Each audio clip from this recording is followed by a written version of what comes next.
पल जब शिव ने हलाहल पिया, वासुकी भी उनके गले में लिपटे थे। उन्होंने भी वो जहर महसूस किया।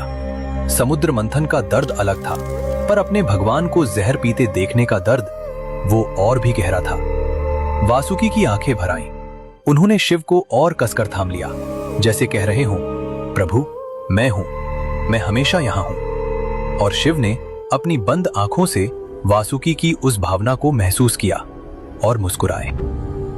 समुद्र मंथन के बाद भी वासुकी की सेवा रुकी नहीं। एक बार ब्रह्मा जी ने 3 असुरों को वरदान दिया था, तारकाक्ष, विद्युन्माली और कमलाक्ष। इन तीनों ने 3 नगर बनाए, सोने का, चांदी का और लोहे का। यही तीनों मिलकर त्रिपुर कहलाए।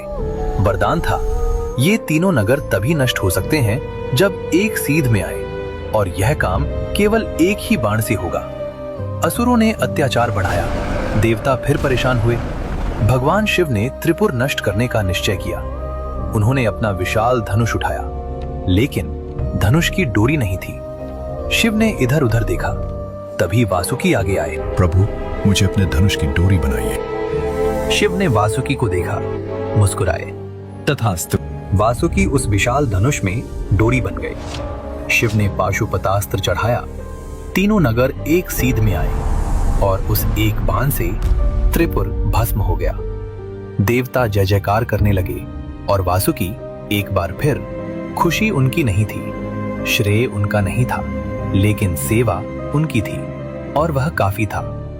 यही वासुकी थे, हमेशा पीछे, हमेशा निस्वार्थ, हमेशा तैयार। लेकिन दोस्तों, वासुकी की कहानी में एक ऐसा अध्याय भी है जो बहुत कठिन है। एक ऐसा दर्द जो युद्ध से नहीं मिला, दुश्मन से नहीं मिला, बल्कि अपनों से मिला।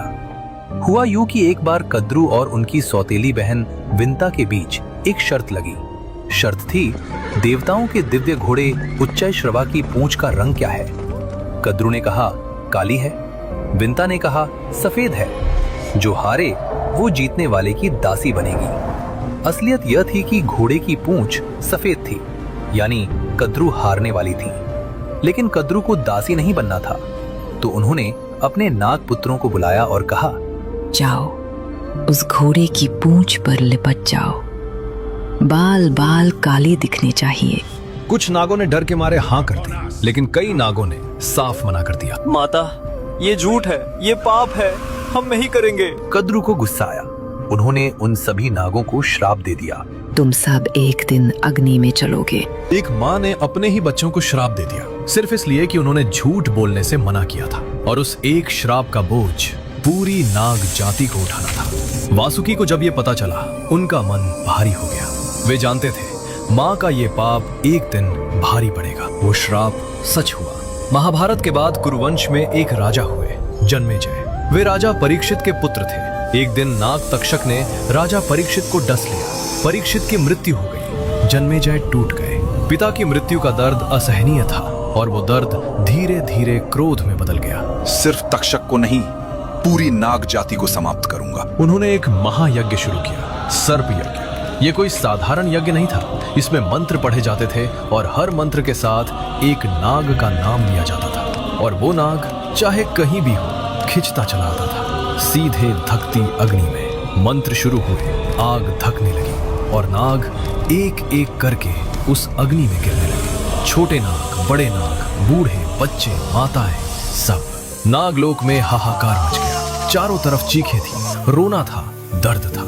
वो श्राप सच हो रहा था जो कद्रू ने कभी क्रोध में दिया था। और वासुकी, वे नागलोक में बैठे थे और हर उस आवाज को सुन रहे थे। हर मंत्र के साथ एक नाम, हर नाम के साथ एक चेहरा, हर चेहरे के साथ एक याद। ये तो मेरे दरबार का सेवक था, ये तो मेरे भाई का मित्र था, ये तो अभी बच्चा था।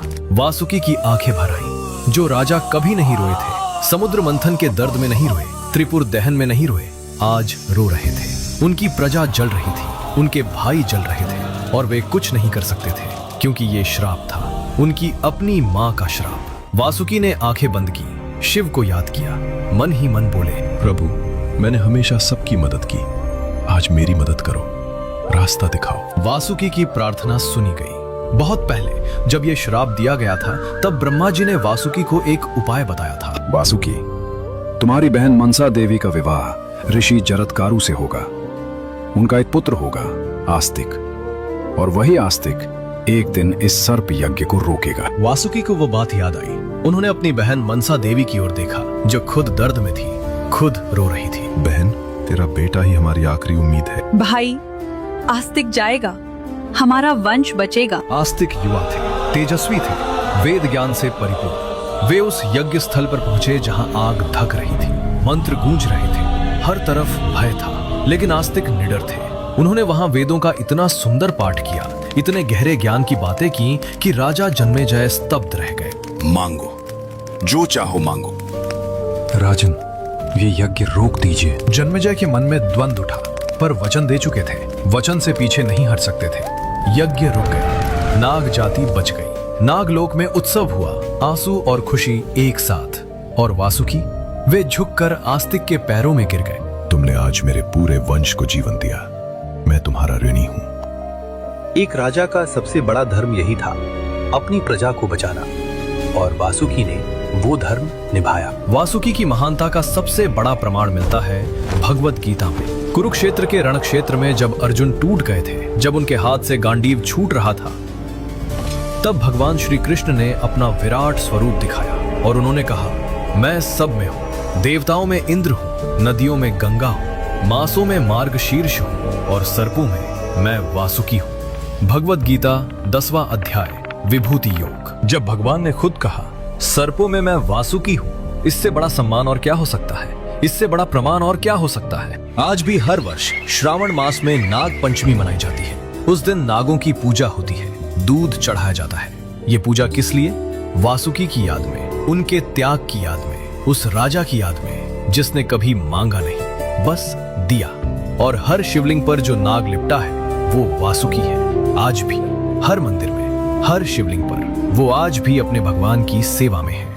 तो दोस्तों, ये थी वासुकी नागराज की वो अद्भुत गाथा। वो नाग जिसने तपस्या से शिव को पाया, वो राजा जिसने खुद को रस्सी बनने दिया ताकि अमृत निकले, वो भक्त जिसने हलाहल के दर्द में भी अपने भगवान को थामे रखा, वो रक्षक जिसने अपनी पूरी प्रजा को बचाने के लिए रास्ता निकाला, और वो महान आत्मा जिसके बारे में खुद भगवान श्री कृष्ण ने गीता में कहा, सर्पों में मैं वासुकी हूं।